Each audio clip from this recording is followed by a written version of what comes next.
Well, okay. Setting up your meeting for Facebook Live. I hit go live and now it's doing something again. It says that you're live. Huh. I can see both of y'all. You can? Smile. Give a smile. I can't see us. What happened? I can see you. You're online. Okay, there we go. Now I can see. Are we in Facebook Nation? Yes, you are. Both of y'all are live on Mobian Nation. Can you hear me, Nzinga? Yes, I can. Wonderful. Okay, I forgot to turn on my the round light thingy, so mine looks a little off. You gotta go turn it on? No, I have to run get it, so it's upstairs. But that's okay. I'll do better next time. It's my No, fault. go get it. You should. Okay. Okay. Where is it? Hey, did your light go back upstairs, kid?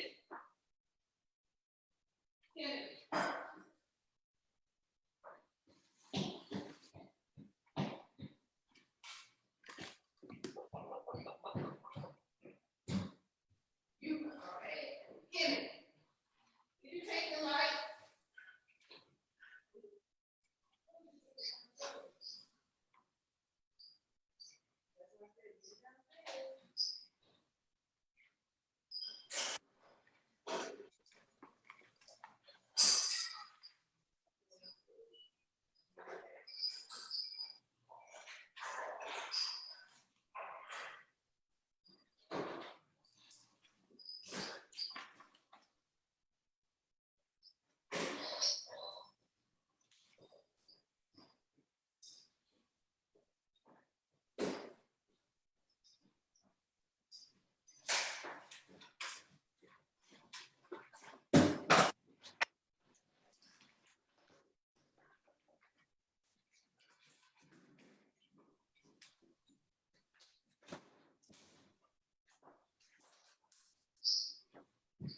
Okay, is that better?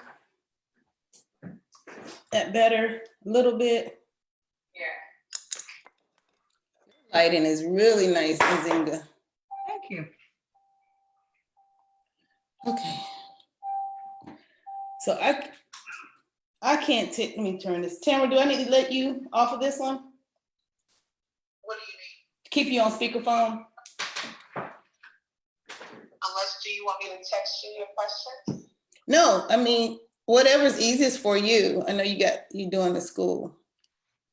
No, I'm trying. Oh, okay, well, they'll stay on speaker. I'm here. I'm yours right now. Okay. And we are live? Yes, we are. Wonderful. I hope no one is participating because they're like, what is she doing?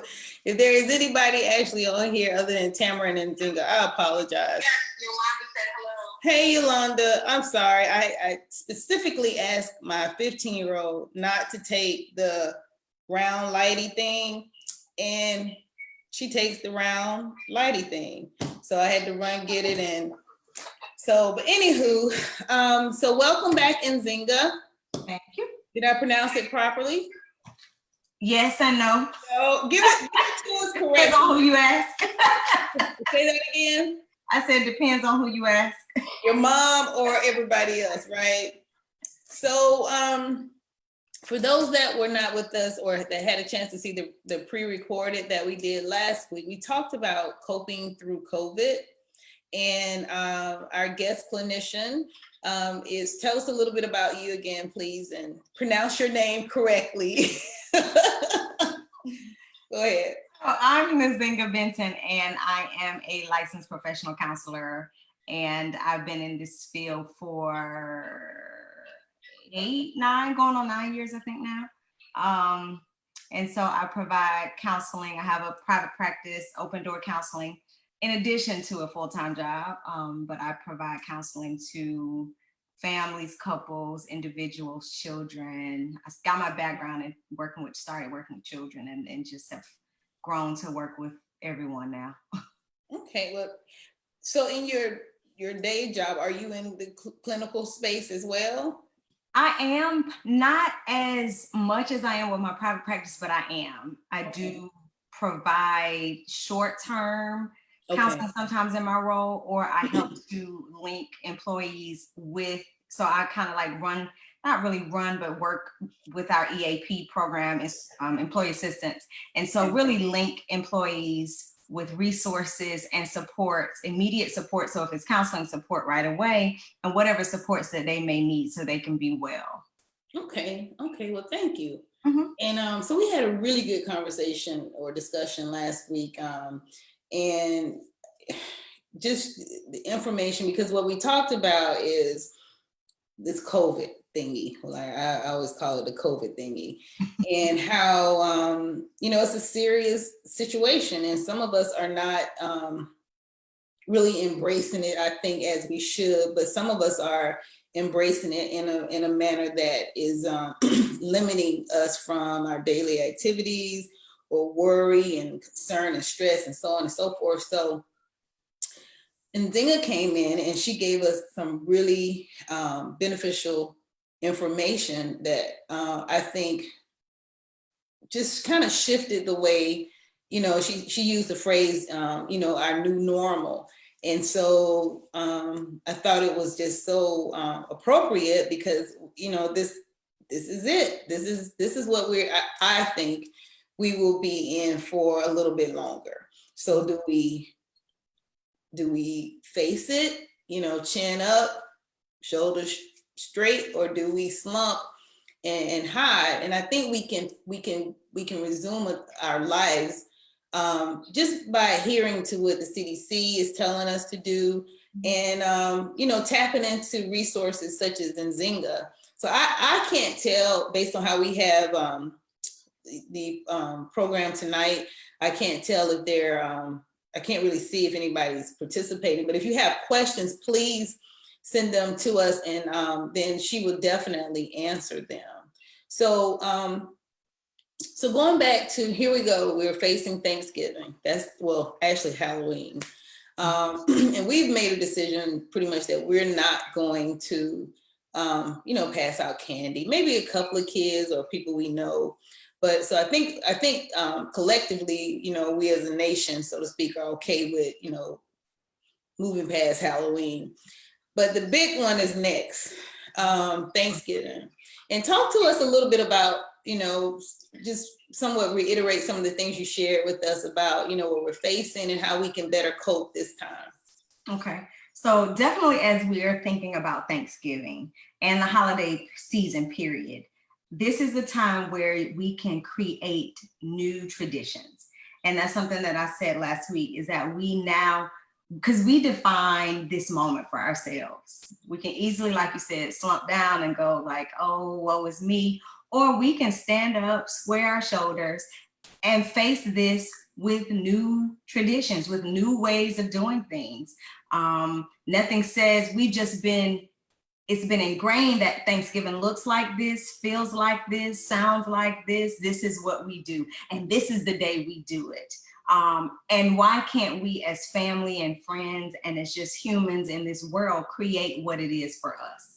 What it looks like, what it feels like, what it tastes like, doesn't have to be the turkey and the dressing and the this or the stuffing, depending on where you're from. But it can be what we want it to be. It can be a Zoom party. It can be a, show pictures of your best dish, and we vote and we choose, as a family, who has the best dish.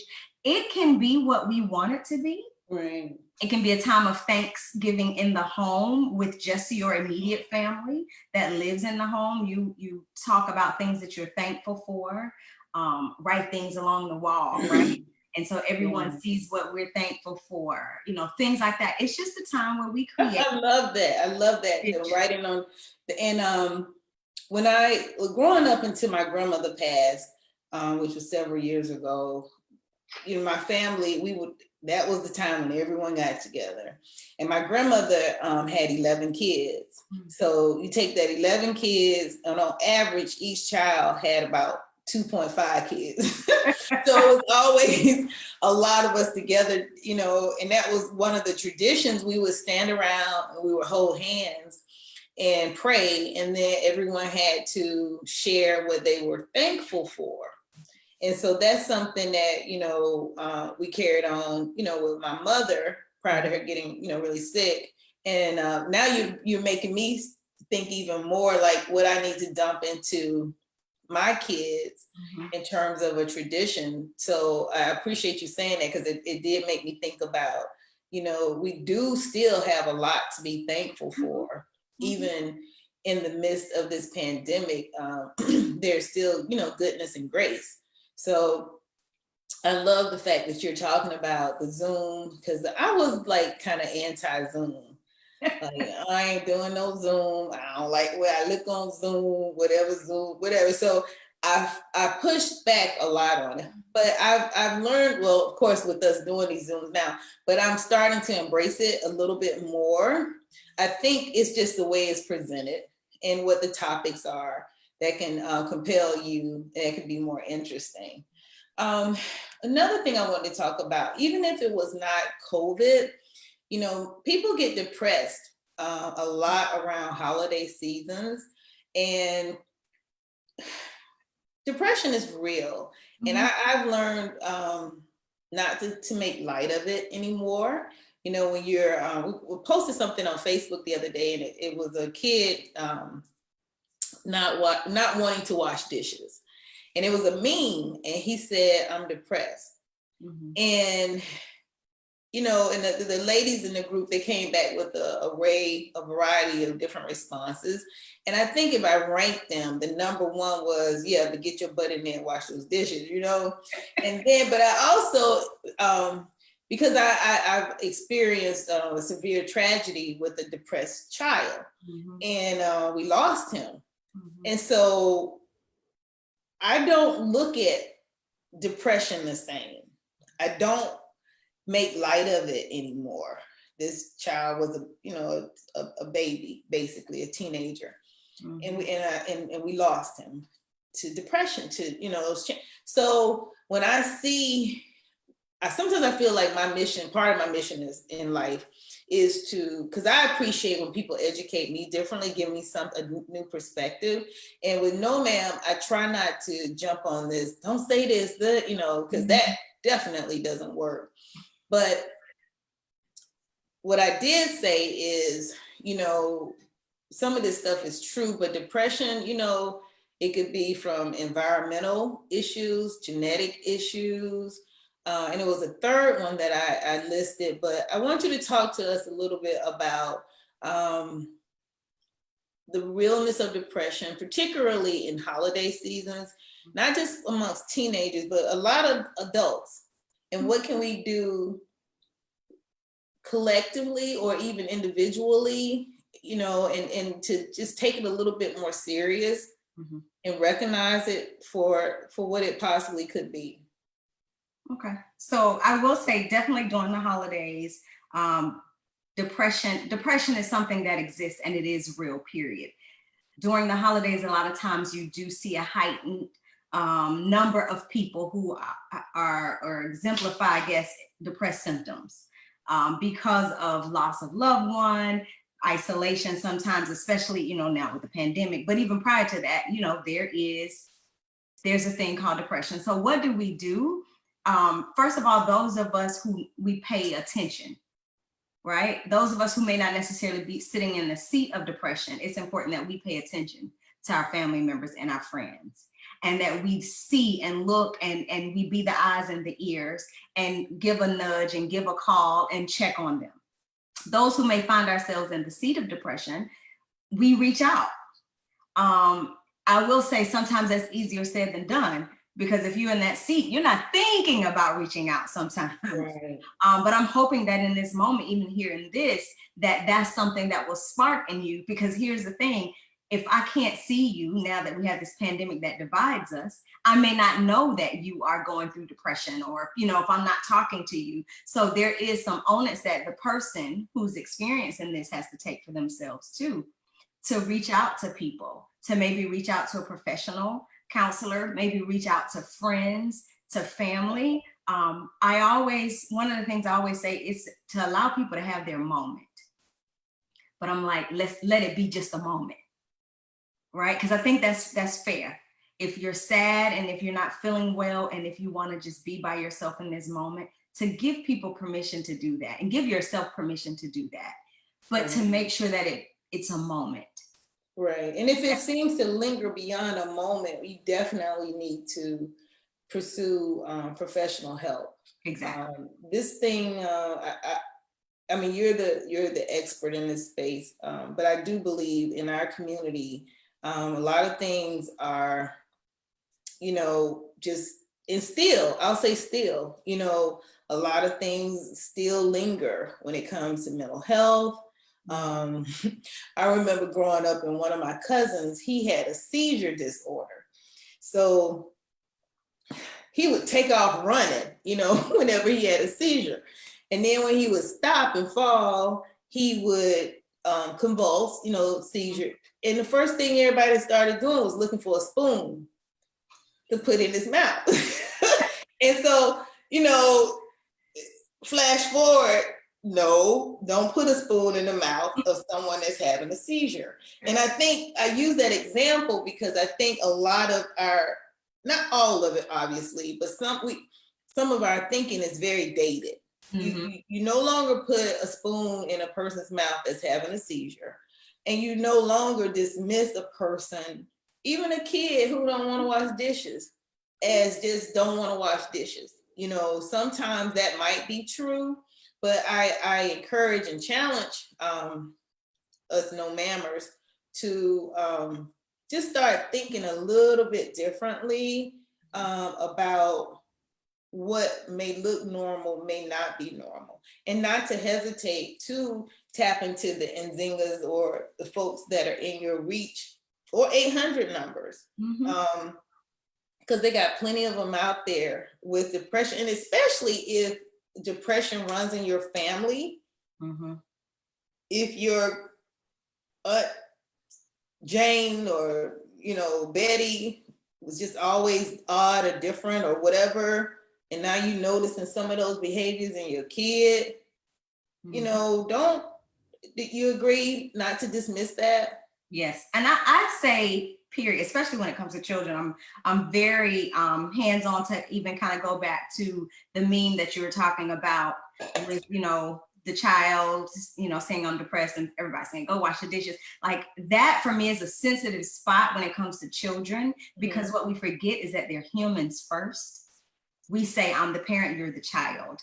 And that is true. And they are humans who have human experiences, which could be depression, because you don't know what things they may have seen that you didn't know that they saw. I see it all the time. You don't know what they may have been exposed to or are being exposed to. Of course, now many of them are schooled at home. So it's, what I would say, it's almost worse, because if they have a device like this, and they're on things and they're texting and in chats and social media, you don't know what they're being exposed to and what could potentially be harmful to them. So I do say pay attention, like you said, even if it runs in the family, pay attention. Not so much where you're so, vigilant that you're putting something on your child, because there is a slippery slope and a difference, because people will say, well, my mama had it, my daddy had it. So I had a child once said to me, well, my mom was an alcoholic, my grandma was an alcoholic, so I was born an alcoholic, and believed it, And so, yes, while some of those tendencies are there, we still have to, we can't just, make everything be because the past is, but we also cannot negate the past. Right. I strongly agree with that. And that's another thing I think, and I just know our culture, and we have a lot of, cultural tendencies. And I think it's up to us that, one of my friends told me, and it's so profound to me, that saying, when you know better, you do better. Well, she had a therapy session and her counselor told her, when you know better, you try to do better. And I think that hit me, because I don't think when you know better, you automatically do better.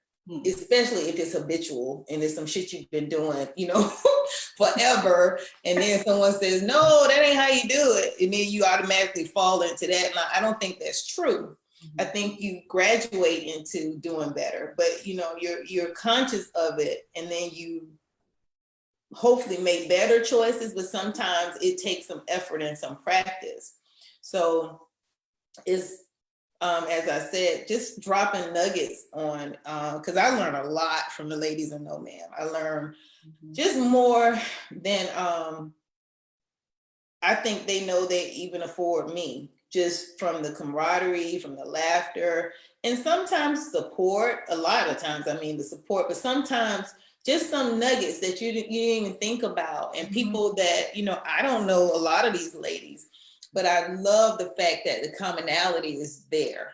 And sometimes someone will respond exactly as I'm thinking, or whatever. And I do appreciate that. I think that this depression and coping during this year will be possibly even more challenging, because we are isolated. If your parents are in any care community or in skilled, I hate the word facility. I've got to come up with a different word, a nursing home. It's so, when you say facility, it just sounds so sterile and cold. And I just see somebody walking around with a scalpel, like, I hate that word. So, that's another stuff. But in care communities where they're getting skilled care, they're not able to get to their folks like they used to. So we see, those touching pictures or videos of people outside of the windows talking to their loved ones, and even children coming back. And when they used to spend, the holiday with grandma I miss my grandmama still, to this day, with the cooking and her humor. And it's just, now my mama's gone. So this will be my first, I'm 52, and I think I've spent maybe 1 or 2 Thanksgivings without my mother. Christmas, no big deal. But this will be the first time, even for me, that I'm not with my mom. So she was here last Thanksgiving, and so this year she's not. So this is my new normal. This is something that I got, and I'm talking about it, and I ain't gonna start crying, but I'm thinking, like, this is the first time without my mother. And even having been with her last year, she was starting, her illness began to accelerate, like, now when I think about it, it was just moving very quickly. When you're in the midst of caring for someone, it seems like it's very slow. It's dragging along, everybody's tired. But now that she's no longer with us,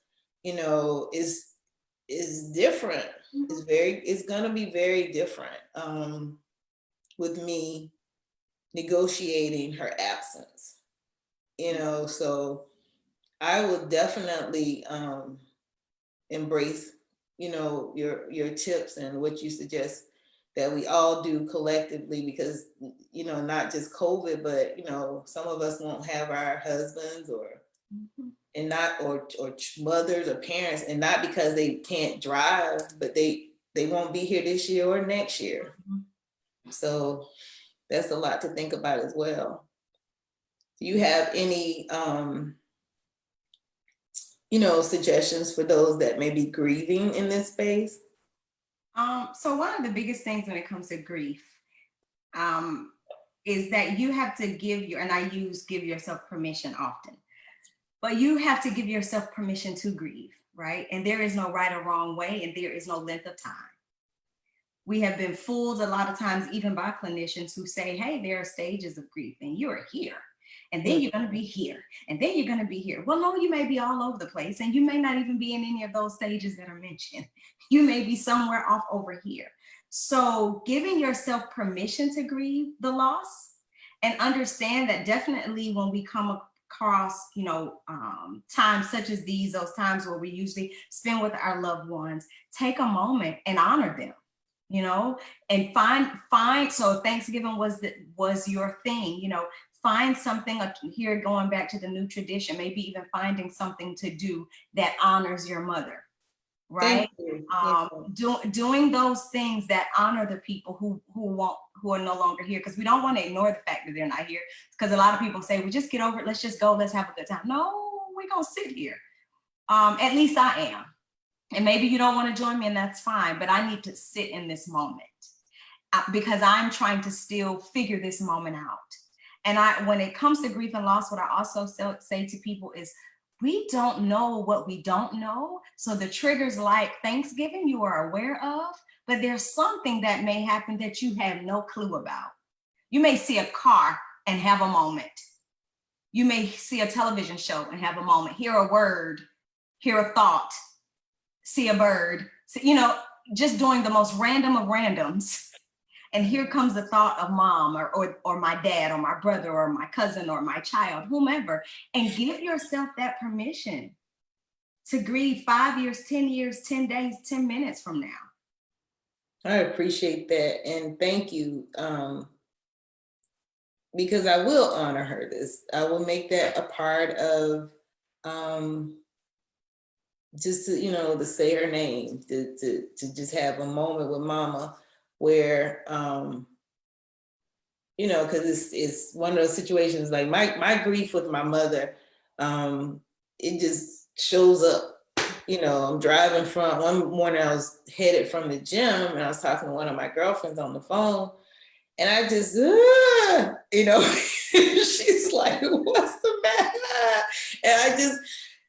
And I, you know, all the things, you know, I was like, did I do everything I was supposed to? Did I make sure? And she's like, are you kidding me? Yeah. You know, but I just, and a friend of mine, one of my other girlfriends, she told me that would happen, that the grief will show up, you know, because I used to be a big old crybaby growing up, but then I just stopped.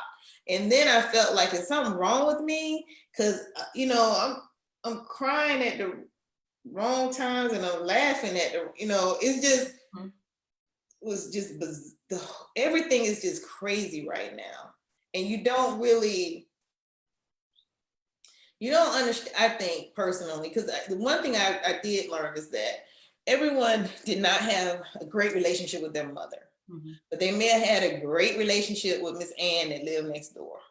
So I've learned to stop judging loss, because people, they just different. You know, I was fortunate. I had my grandmother my entire life. She passed when I was in my late 30s, early 40s. My daughter only had my mother for 11 years. So her perspective of grandparents and all the things I grew up with, you know, she won't experience unless I borrow another grandmother. And that's another, you know, so I think just spending time understanding, you know, like you said, sitting in your grief is okay. It's perfectly okay. And using things such as, you know, to honor, because I know my mother, my girlfriend used to call her broke Ivanka Trump. Because she was, this before Trump and all this president stuff, but mama was always haughty, you know, just a snooty booty, right? But we never had any money, but who knew, right? So it would be nice to do, you know, thank you. I appreciate you saying that. I do. It's a lot that we can definitely grow from in this space, and taking advantage of folks like you. What I would like to do is make sure, because you're in Metro Atlanta, right? I am. And so I want to make sure the ladies have access to you. So your information, it'll definitely be up as one of our business partners on our website with your contact information. And what we can also do is just post it tonight, so that they can also, I don't know if we had any participants tonight, but I'm perfectly fine if we didn't, because they make. We have people talking, you have Yolanda talking, and you have Taz talking. Okay, are they asking any questions? Not really, Yolanda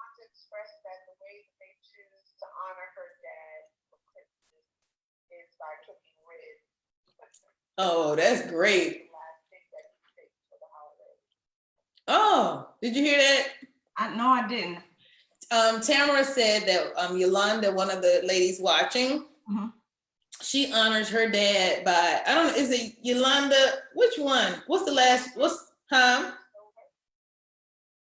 Okay, I don't know her that one. I was thinking it may be another Yolanda, but because her dad just passed. But she said they cook ribs. Oh, That's what wow. they cook for Thanksgiving. Oh, Christmas. Thank you. They cook Oh, that for Christmas, that's which I awesome. think is sweet. What and Tad said something too. And Taz is just saying that it's never with grief. You should just always honor people, the way that you see fit. Yeah. And I think that's so important because, as you said so eloquently, that the stages of grief, and they tell you, you hear first, you hear second, denial, blah, blah, blah, blah. And it's not, those areas exist, but they may not exist in order, and then you might make your own category. So it's definitely, it's good. I guess I'm in counseling session sitting here with you, right? You need my insurance number. Yeah, I feel like I'm in a counseling session. I hope the other ladies on it, that they benefited from you as I have, because this is a doozy. So, and Zinga, say once again your information, and I'm gonna post it. Okay. I'm gonna post it as well. Okay. So of course, social media, it's just my name. Nothing's fancy, nothing special. It's Nzinga. I think it's Nzinga Benton on Facebook, and it may be Nzinga B on Instagram. And then I can give my business number. It's 404-981-1341. Again, it's 404-981-1341. My email is nbenton@opendoorcounselor.com. And I'm gonna post that. So when we hang up, do you have my cell? I do not. Okay, so I'll make sure I get yours, and then you send me the information, and then we'll just post it. Okay. So I appreciate you, Nzinga. Well, I'm calling you in is Nzinga. And so definitely want you to, be an official no mammer, because you're over 40, right? I am. Good. 43. I'm jealous. I'm like, good, right? So these are recorded. And so they're up, forever when they want to take a look at them. But we will use you as a permanent resource for the ladies, because most of the women for now are in Atlanta, Metro Atlanta, and Columbus, Georgia. So, heck, they can drive from Columbus to see you if need be, right? So I want to thank you and just tell you how much I appreciate you. I haven't met you in person, but one day that'll happen too. And thank Ms. Tamara for, bringing you on board. Awesome, thank you. Thank you, dear. There is something that that's just a burning quick thing. Because when you said the statement about when you know better, you do better. And then the one young lady said, her therapist said, when you know better, you try to do better. So my thoughts are, when you know what better looks like for you, right, you then work towards that. Yes. Still even make better be like this is it. This is what is better for me. Right. And once you understand what better is for you, which is why I think counseling is vital, because it helps you understand what's better for you. Because many people struggle because they're trying to be better for somebody else. They're trying to be what the world has classified or has dictated what better is. But the moment you define better for you, because better for me could be waking up at 6:30 instead of 7:45. Right. That could be my better, right? Better for me could be eating one slice of bread instead of two. Right. Your better for me might be you don't need bread at all. Well, that's still better. You've defined that. So when you know what your better is and you can define that, then you can work towards it. And that's what the whole life journey to me is. We're working towards our better. So I just wanted to share that because I think that's so important that we define our better and then we just work at it every day. And that's it. We may reach it some days, may not others, and it's still okay because I'm still working towards what my better looks like. I think that's fair and really appropriate because measuring yourself by other standards, you will never meet them. Mm-hmm. You know, and you will always be disappointed. And you know, you're cool enough. You don't have to be somebody else. You know, I think the you is really, you know, just good enough. Mm-hmm. So thank you for that. Yeah, I think if people are fortunate enough to look at this one, you know, it will be very helpful. Very helpful. This one and, you know, the last week as well. But I think this is something that people can hear and just think on, because you can't be someone else. You can't live up to anybody else's standards. It's okay to grieve. It's okay to miss your mom. Coming up with new normals with COVID, which could just set a whole new slew of traditions, because COVID is not going to be here forever. But while it's here, you know, we just got to make the best of it and still wear your mask, people, and 6 feet apart, people. Listen to the scientists, people. Don't be fooled. So thank you, Nzinga. You are welcome. Thank you. I'm sorry, what did you say? To Shara for listening, communicating, and Bernadette as well. Hey, Bernadette. That's my elementary school. She don't. Who else? Nobody has the name Bernadette but Bernadette. Have you ever? What is Say that again. It's Bernadette Hawthorne. It gotta be Bernadette. I don't know what one Bernadette. I never heard of any, but I don't know Bernadette's new last name. But she light skinned it. Is the light skinned Bernadette? And what was the other young lady's name you said? Deshara and Tasmania, and it was Yolanda. They all said thank you, Nzinga. And thank you, ladies, for hanging out with us tonight. And we'll see y'all next week. Same time, same place. Huh? I know I was getting to that. All right. Good night. Good night, Nzinga. Good night. Thank you. Bye, ladies. Bye, folks. My peeps. And meeting for all.